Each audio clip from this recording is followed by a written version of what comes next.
जय हिंद दोस्तों। पिछली क्लास में हमने भाग दो शुरू कर दिया था। भाग दो के अंतर्गत हमने दोस्तों आपको नागरिकता यानी कि सिटीजनशिप के बारे में बताया था। भाग दो की शुरुआत अनुच्छेद 5 से और खत्म कहाँ पे होता है दोस्तों? अनुच्छेद 11 पे। क्यों? क्योंकि 12 से लेके 35 तक हम किसके बारे में पढ़ते हैं दोस्तों? फंडामेंटल राइट्स यानी कि मूल या मौलिक अधिकार के बारे में पढ़ते हैं। दोस्तों आपको बताया था ना कि नागरिकता का जनक किसको कहा जाता है? नागरिकता का जनक अरस्तु को कहा जाता है। और नागरिकता का जो प्रावधान है हम यूके के संविधान से लेके आए हैं। दोस्तों आज की वीडियो में हम बात करेंगे नागरिकता अधिनियम 1955 के अनुसार भारतीय नागरिकता की प्राप्ति के 5 आधार यानी कि 5 तरीके कौन कौन से हैं, यानी कि वो 5 देखा जाए विधियां कौन सी है जिस आधार पर आप भारत की नागरिकता की प्राप्ति कर सकते हो। तो सबसे पहले दोस्तों जन्म के आधार पर आप भारत की नागरिकता की प्राप्ति कर सकते हो। वंश के आधार पर आप भारत की नागरिकता की प्राप्ति कर सकते हो। पंजीकरण या रजिस्ट्रीकरण के आधार पर आप भारत की नागरिकता की प्राप्ति कर सकते हो। देशीकरण के आधार पर दोस्तों आप भारत की नागरिकता की प्राप्ति कर सकते हो। और क्षेत्र अधिग्रहण के आधार पर आप भारत की नागरिकता की प्राप्ति कर सकते हो। तो ये 5 विधियों को जानने से पहले हम आपको पिछली क्लास का एक बार रिवीजन करवा देते हैं। अगर आपने दोस्तों पिछली क्लास नहीं देखी प्लीज पिछली क्लास देख के आइएगा। पिछली क्लास में हमने आपको सबसे पहले बताया था कि आप एक नागरिक की पहचान कैसे कर सकते हो। आप कैसे कह सकते हो कि आप भारत के नागरिक हो। आपको अभी तो पता चल जाएगा कि नागरिकता 5 विधियों से प्राप्त की जा सकती है। आप कैसे कह सकते हो कि आप भारत के नागरिक हो? तो बताया था ना हमने, जिस किसी को भी राजनीतिक अधिकारों की उपलब्धता होती है वो नागरिक होता है, उसे हम नागरिक कह सकते हैं। अबे राजनीतिक अधिकार कौन कौन से होते हैं? देखो दोस्तों, अगर आपको मतदान का अधिकार है, आपको चुनाव लड़ने का अधिकार है, आपको पद प्राप्त करने का अधिकार है, आपको अचल संपत्ति खरीदने का अधिकार है, तो आप उस देश के नागरिक हो क्योंकि आपके पास राजनीतिक अधिकारों की उपलब्धता है। ये बताया था हमने पिछली क्लास में। तो पिछली क्लास की वीडियो जरूर देख लेना दोस्तों, एक बार बड़ा मजा आएगा वो वीडियो देखने के बाद आपको।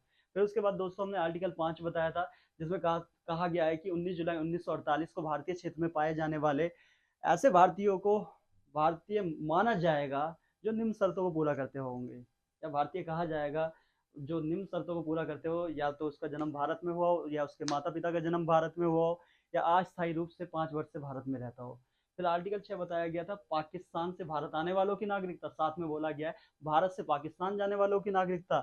उसके बाद 8 में बोला गया है भारतीय मूल के लोगों की नागरिकता। 9 में बोला गया है अगर आप दूसरे देश की नागरिकता लोगे तो आपकी भारत की नागरिकता समाप्त हो जाएगी। 10 कहता है गृह मंत्रालय नागरिकता पे कोई ऐसा कानून नहीं बनाएगा जिससे नागरिकता का लघुकरण, न्यूनीकरण, अल्पीकरण अर्थात कम होता हो।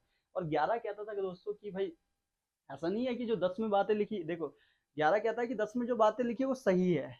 संसद नागरिकता को कम करने वाला कोई कानून नहीं बनाएगा। लेकिन 11 बोलता है कि नागरिकता पे कानून बना सकता है और वो संसद एक सकारात्मक पहल के सोच से बना रही है।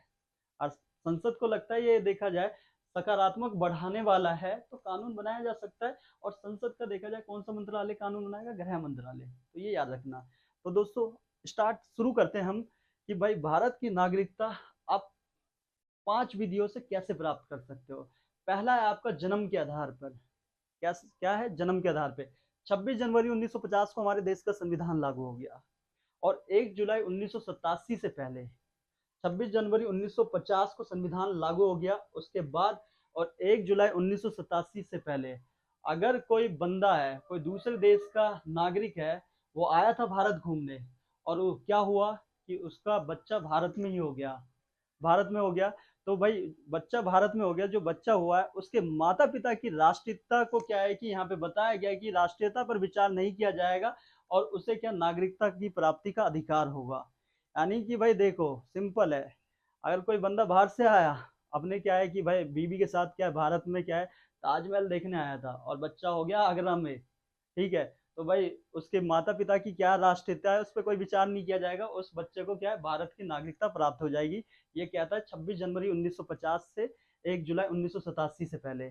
उसके बाद क्या कहा जाता है 1 जुलाई 1987 या इसके बाद क्या है कि 3 दिसंबर 2004 से पहले, अगर भाई मान के चलो वो दोनों घूमने आए थे, ताजमहल देखने आए थे, इस दौरान क्या है कि 1 जुलाई 1987 के बाद और क्या है 3 दिसंबर 2004 से पहले क्या है कि वो देखने आए थे ताजमहल और उनका बच्चा हो गया क्या है भारत में।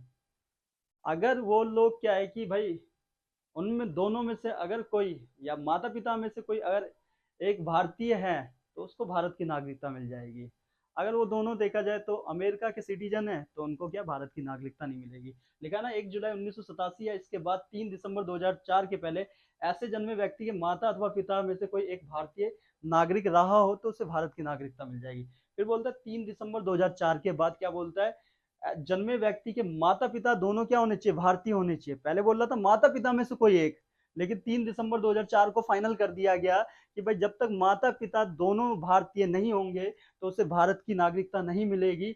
इसमें बोला गया जन्मे व्यक्ति के माता पिता दोनों भारतीय नागरिक रहे हो अथवा दूसरा अवैध प्रवासी ना रहा हो तो उसे भारत की नागरिकता मिल जाएगी जन्म के आधार पे। तो याद रखना दोस्तों, आपको बता दिया कि भाई 26 जनवरी 1950 और आपका क्या है कि भाई 1 जुलाई 1987, इस बीच दौरान क्या है कि कोई बंदा आया बाहर से, अपनी पत्नी के साथ घूमने आया था, ताजमहल देखने आया था। इस दौरान उसको क्या है कि बच्चा पैदा हो जाता है भारत के अंदर ही, आगरा में बच्चा पैदा हो गया।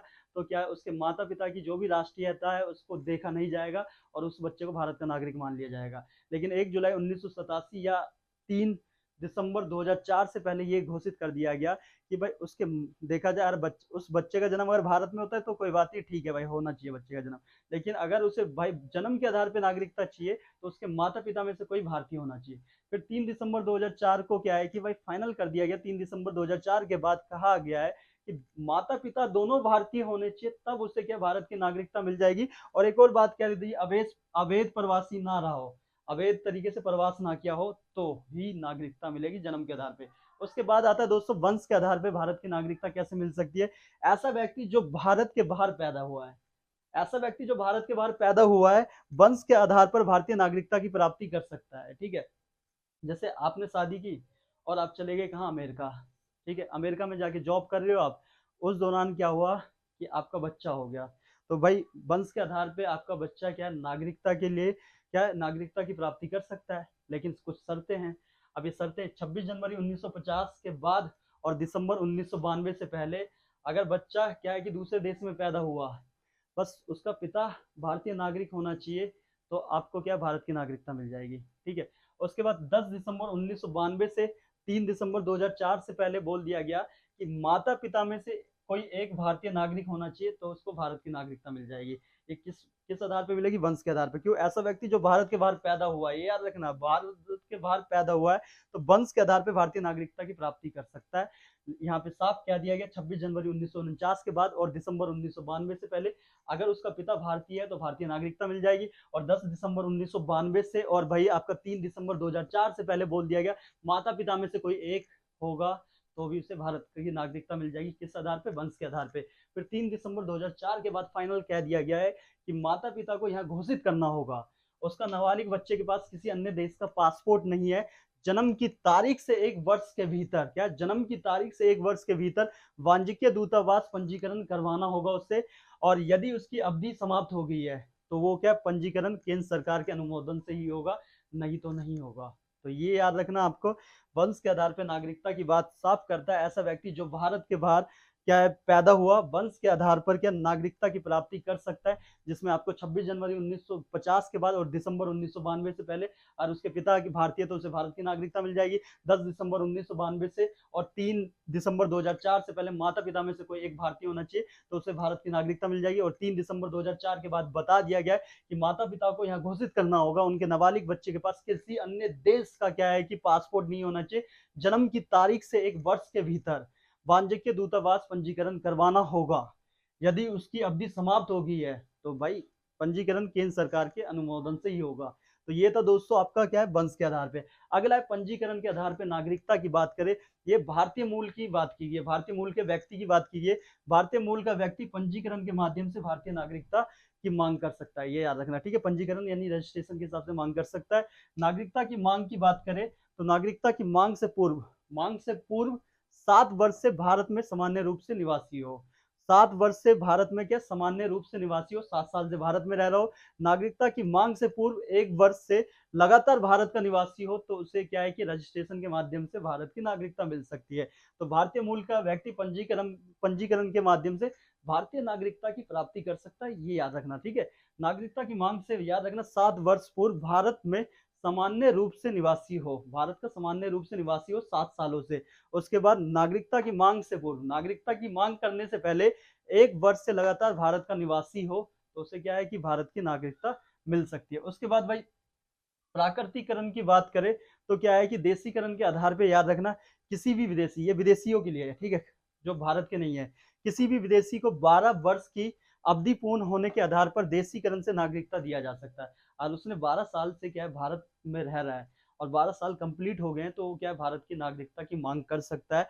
यदि केंद्र सरकार की किसी नौकरी से जुड़ा है और उसे 11 वर्ष की अवधि हो चुकी है, तो भी वो भारत की नागरिकता की मांग कर सकता है। लेकिन इसमें क्या है, उसका अच्छा चरित्र होना चाहिए और उसे क्या अनुसूची 8 में जो 22 भाषा है, उन 22 भाषाओं में से किसी एक भाषा का ज्ञान होना चाहिए।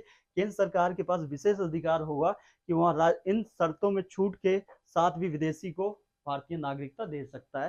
तो ये था आपका प्राकृतिकरण और देशीकरण के आधार पर।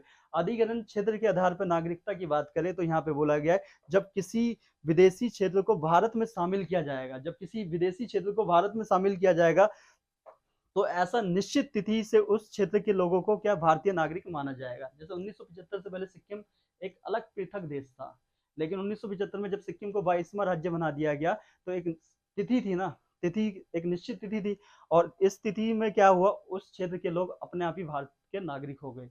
तो ये था आपको क्या है कि भाई नागरिकता अधिनियम 1955 के अनुसार देखा जाए तो भारतीय नागरिकता की प्राप्ति के 5 आधार यानी 5 विधियां थी। अब 5 विधियों से भारत की नागरिकता प्राप्त कर सकते हो, जिसमें हमने बता दिया, जन्म के आधार पे, वंश के आधार पे, पंजीकरण के आधार पे, देशीकरण के आधार पे और अधिग्रहण क्षेत्र के आधार पे। तो आई होप ये समझ आ गया होगा। नेक्स्ट वीडियो में दोस्तों बात करेंगे कि नागरिकता आप 3 विधियों से हो सकते हो, स्वेच्छा से त्याग, बर्खास्त और वंचित। अभी बस इतना ही दोस्तों, स्क्रीनशॉट लेना हो ले सकते हो आप। नेक्स्ट वीडियो में मिलते हैं, अभी के लिए बस इतना ही दोस्तों, जय हिंद।